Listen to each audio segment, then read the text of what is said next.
നമസ്കാരം. ഞാനിപ്പോൾ കായംകുളം വേലഞ്ചിറ പട്ടോളി മാർക്കറ്റ് എന്ന സ്ഥലത്തുള്ള ഗൗരി എന്ന കലാകാരി, അച്ചു എന്ന് വിളിക്കും അല്ലേ, എന്ന കലാകാരിയുടെ അടുത്താണ് നിൽക്കുന്നത്. നാടൻപാട്ട് കലാകാരിയാണ്. ഒപ്പം തന്നെ തൃപ്പൂണിത്തുറ RLV കോളേജിലെ സംഗീതം പഠിക്കുകയാണ് അല്ലേ? എത്ര വർഷമാണ്? സെക്കൻഡ് ഇയർ ആണ് അല്ലേ? വീട്ടിലാരൊക്കെ ഉണ്ട്? അമ്മയും അല്ലേ? ഓക്കെ. അമ്മയുടെ പേര് പ്രമീള. അപ്പം ഈ വർഷം ട്രൂപ്പിലാണ് ചുമഴി ട്രൂപ്പ് അല്ലേ? ഓക്കെ. എന്റെ സഹോദരൻ ഷൈജുവിന്റെ ചുമഴി എന്ന സമിതിയിലാണ് നമ്മൾ വർക്ക് ചെയ്യുന്നത്. അപ്പൊ നേരത്തെ ഒരുപാട് സമിതിയിലൊക്കെ വർക്ക് ചെയ്തിട്ടുണ്ട്. പാടി ക്രിയേഷൻസ് രമ്യയുടെ അല്ലേ, കായംകുളത്ത്? ഓക്കെ. അപ്പം പ്രിയ പ്രേക്ഷകർക്ക് വേണ്ടി ഒരു പാട്ട് പാടാവോ? ഏത് പാട്ടാ പാടുന്നത്? കല്യാണം. പ്രിയ പ്രേക്ഷകരെ, നമുക്ക് വേണ്ടി നമ്മുടെ സ്വന്തം അച്ചു ഗൗരി ഒരു നാടൻ പാട്ട് പാടുകയാണ്. ആ പാട്ട് സ്നേഹത്തോടെ സ്വീകരിക്കുക, ഗൗരിയെ സപ്പോർട്ട് ചെയ്യുക. ഓക്കെ മോനെ? കല്യാണം അന്തപ്പുരത്തിലെന്നാറാതം മിഥിലാപുരി കാണാൻ കൊതിച്ചൊരു സീതാ കല്യാണം. കല്യാണം അന്തപ്പുരത്തിലെന്നാറാതം മിഥിലാപുരി കാണാൻ കൊതിച്ചൊരു സീതാ കല്യാണം.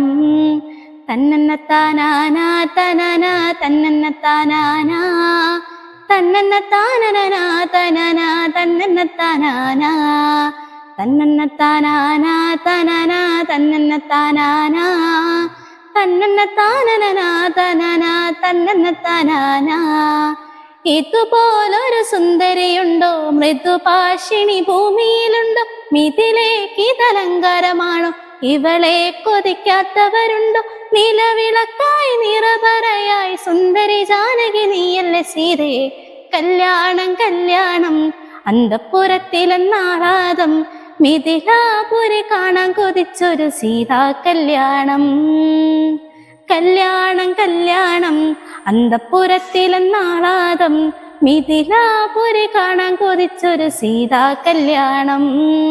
തന്നന്നത്താനാനാ തനനാ തന്നന്നത്താനാനാ തന്നന്നത്താനനാ തനനാ തന്നന്നത്താനാനാ.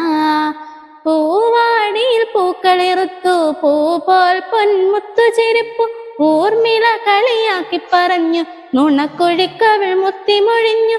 നിറനിലാവേ നീ പിണങ്ങല്ലേ, പിരിയാനിനി വയ്യല്ല പൊന്നേ. എന്നാണ് മിന്നാരം മിന്നമിനുങ്ങേ കല്യാണം. പൂവമ്പനം കാണാൻ കൊതിച്ചൊരു സുന്ദര കല്യാണം. കല്യാണം അന്തപ്പുരത്തിലെന്നാറാതം മിഥിലാപുരി കാണാൻ കൊതിച്ചൊരു സീതാ കല്യാണം.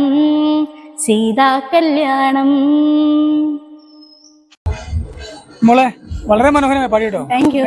അപ്പൊ നമുക്കിപ്പോ അവിടെ ഒരു പാട്ട് നടക്കുന്നുണ്ട് അല്ലെ, ഒരു കോൺസെൻട്രേഷന്റെ പ്രശ്നമുണ്ട്. എങ്കിലും പ്രിയ പ്രേക്ഷകർ അച്ചുവിന്റെ പാട്ട് സ്നേഹത്തോടെ സ്വീകരിക്കുക, കുഞ്ഞിനെ സപ്പോർട്ട് ചെയ്യുക.